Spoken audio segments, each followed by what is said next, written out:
Appreciate you guys for tuning in. I'm your host, Gabos, and we back with another video. Listen, man, this was probably less as catastrophic as the Cowboys losing to the Packers.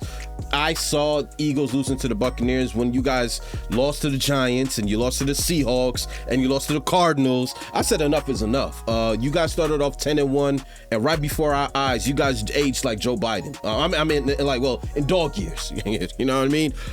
It got old real fast. I can't narrow and pinpoint where it went wrong because I'm like, you guys still got the players. AJ's still here. Devontae's still here. Jalen Hurts is still here. What's going on with the Eagles? And then slowly the secondary kind of revealed itself, and then you guys just became a punching bag where it was just like, yo, if you guys can't beat teams not even close to making it to the playoffs, how the hell are you going to deal with the Buccaneers? But I've said this numerous times in my other reaction videos. We're going to get to the end of the Philadelphia Eagles. Yeah, y'all sick too. I thought Cowboy Nation is sicker than you guys. You know what I mean? But Eagle fans, I know y'all sick. Y'all punching the air right now because losing to Baker Mayfield, that's on the resume. If you're a Philadelphia Eagles fan, at this point, I think I've established a reputation with you guys for being very unbiased whenever it comes to analyzing your guys' games. And there's no question about it. The fall off of the Philadelphia Eagles needs to be studied because the last time I've seen a fall off this badly, it was the 2021 Arizona Cardinals. So before we get to the content, if you missed my Dallas Cowboys reaction, we uploaded it a few hours before this. I'm a little backloaded. It was my best friend's wedding on the night of the Dallas Cowboy game, so there's no way for me to be able to get you guys that video right away, as much as it killed me not to get you guys that video right away. But we dropped it 3 hours ago, and you get a nice level-headed, more reasonable mic as opposed to an emotional one. Now that we get all that out of the way,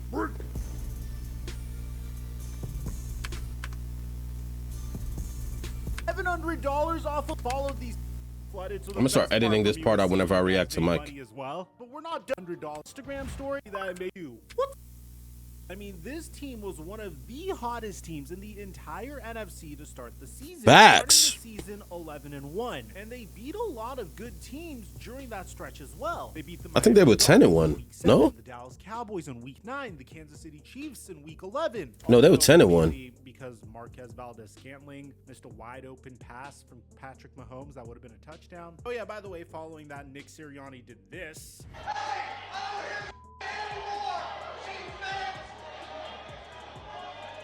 And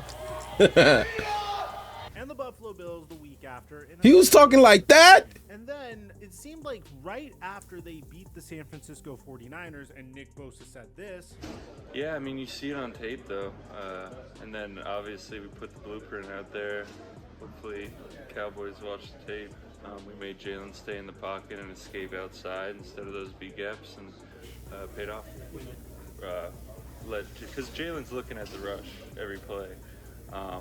So, yeah, you just have to be disciplined and not give him that quick escape route where he could get to his guys quick. Everything came crashing down. Philadelphia Eagles. You saw Jalen Hurts get into it with A.J. Brown. On top of horrible play calling and the Eagles offense being out of sync, now you have the defense being completely out of sync. So not only was the offense not performing up to par underneath Brian Johnson, but now Sean Desai's defense was performing terribly. So what do the Philadelphia OD, bro. OD. Gentlemen, the very thing I Bradbury was getting cooked every week. The offseason ended up happening. Philadelphia Eagles started using Matt Patricia as the in-season defensive coordinator. And now, as a result, you got plays like this. Second catch, still working through this secondary.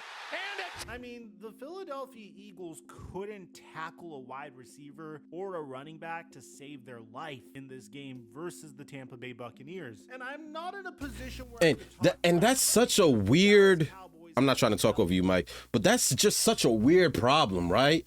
How do you guys struggle with tackling wide receivers? Running backs, okay, one thing, but like we got linebackers for that. Wide receivers are the smallest position on the field. And you got to think, just to make a football team, the basics of the basics is the ability to tackle. Just to make a football team. Like, you're not even making it to preseason roster, not being able to tackle.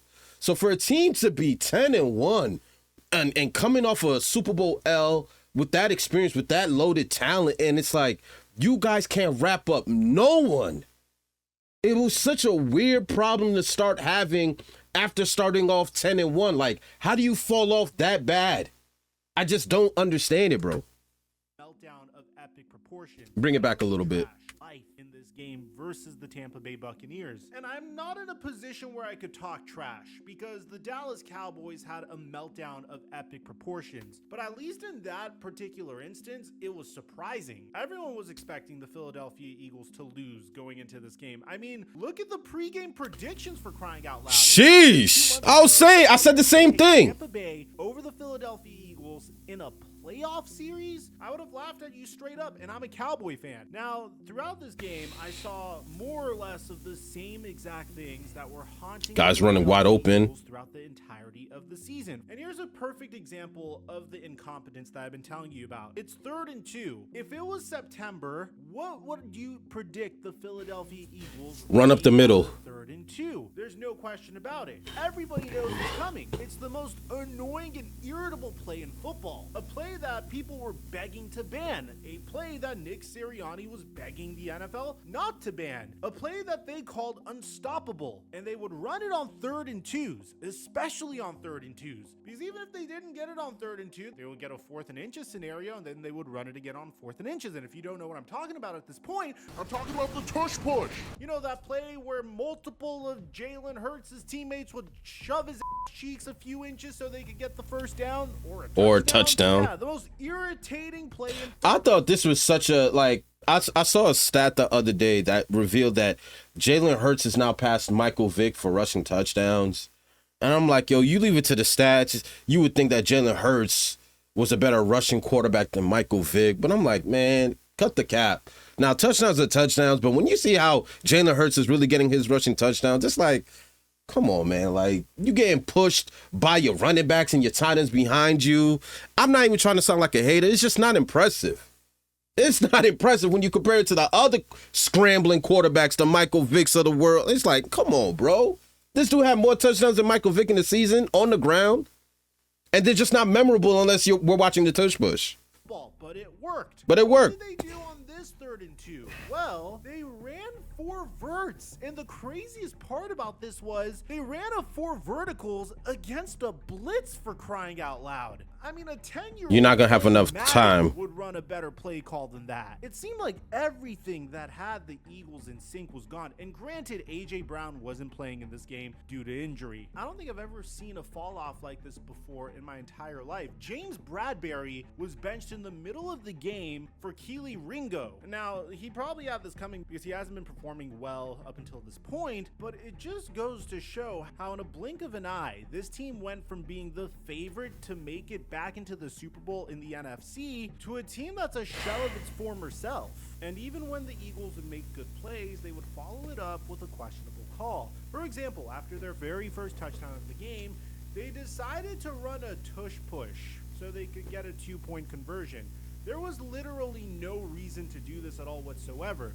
And the reason why this was so head-scratching was because a few drives earlier on 3rd and 2, they were in a situation where it would make sense to do a tush push, and they didn't do it there, but they decided to do it when they had one opportunity to get 2 yards to score 2 off the game. Didn't really need to do That's it. coaching right there. Give the Tampa Bay Buccaneers their flowers. They forced a safety on Jalen Hurts in the 3rd quarter. Great defense by the Bucs. Shortly after, Baker Mayfield threw another touchdown pass that more or less had the same theme as the touchdown pass from earlier. And that's because James Bradbury couldn't tackle Trey Palmer to save his life. I mean, it's kind of crazy how bad James Bradbury is at tackling. I mean, just from this angle, it's insane that James Bradbury wasn't able to make a simple tackle here. Off angle. Huge play, and Kevin Byard couldn't even get him. So with that being said, I want to give the Tampa Bay Buccaneers their flowers. I mean, a year ago, I was telling you guys how Baker Mayfield's career might be over.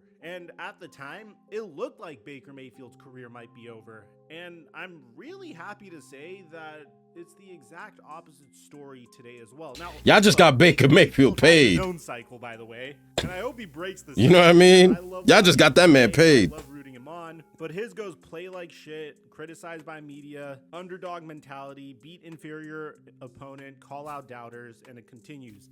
Hold on. The Baker Mayfield's like, play like shit, criticized. Yeah, underdog mentality. Yeah, the underdog mentality. I say it all the time. This dude is just, it's Friday Night Lights. You know, he's that underdog high school quarterback playing against one of the elite dogs, and somehow, some way, he finds a way to just steal a win at the end and becomes like a national hero, bro. It's this Cinderella story that we keep seeing with Baker Mayfield, bro. How many times do we keep seeing this guy get underrated, overlooked, and then he wins these big games that just has you scratching your head? It's like, it's not pretty when it comes to Baker. It's not.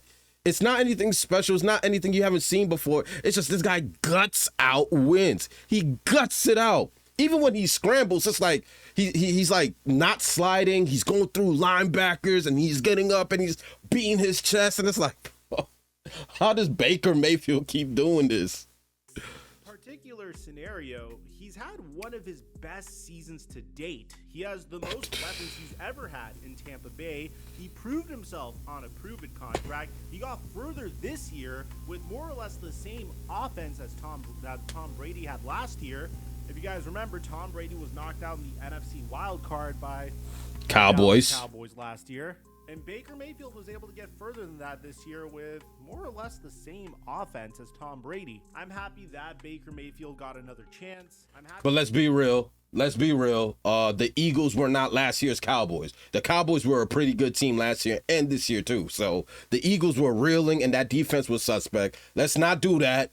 Probably going to get a huge contract extension in the summertime. I mean, the man threw for over 4,000 passing yards so far this season, 28 touchdowns and 10 interceptions. And just going based off of Baker's history and how he does whenever the odds are stacked against him, he played today with cracked ribs. So it's honestly very impressive. And I don't want to take 28 touchdowns, 10 picks, Baker Mayfield. And what they were able to accomplish here. As for the Philadelphia, it's better than I thought. They have a lot of problems that they need to resolve, primarily in the form of their defensive backs. Their defense has a lot of problems. Their defensive coordinator clearly is a huge position of need for them this offseason.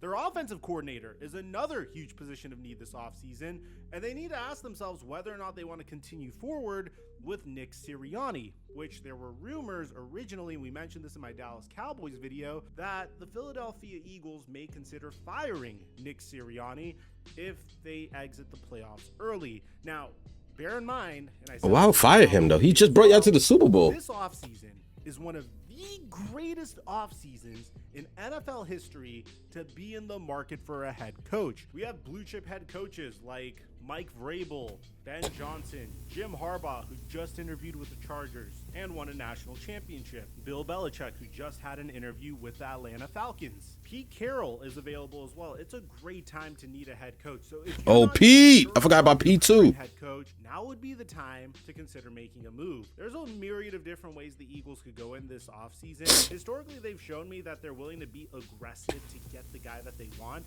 This dude Bill is adjusting the mic every single time he walks up to the podium. That aggressively traded for Carson Wentz and then didn't really get him any wide receiver help. This is the same regime that drafted J.J. Arcega-Whiteside over DK Metcalf, Jalen Reagor over Justin Jefferson. But at the same time, this is the same regime that traded for A.J. Brown during the 2022 NFL draft, traded for DeAndre Swift last year, drafted Jalen Carter. I don't really know what to expect from the Eagles, because it's not like they've been perfect historically. They've shown moments of making really good roster decisions, and they've shown moments of making some questionable ones. So we're going to have to wait and see how they handle this offseason, because now Jalen Hurts' contract is going to start handicapping the Philadelphia Eagles. If you're an Eagles fan, let me know how you feel, man, because I am there with you as a Cowboy fan. We both shot the bed together. It's fine. Only, I guess, you guys were expected to, and I guess for the Cowboys, it was a surprise. I don't know. Let me know in the comment section down below how you guys feel about all this, man. Aside from there were a lot of Eagle fans surprised. I'm dropping our mic until our next upload.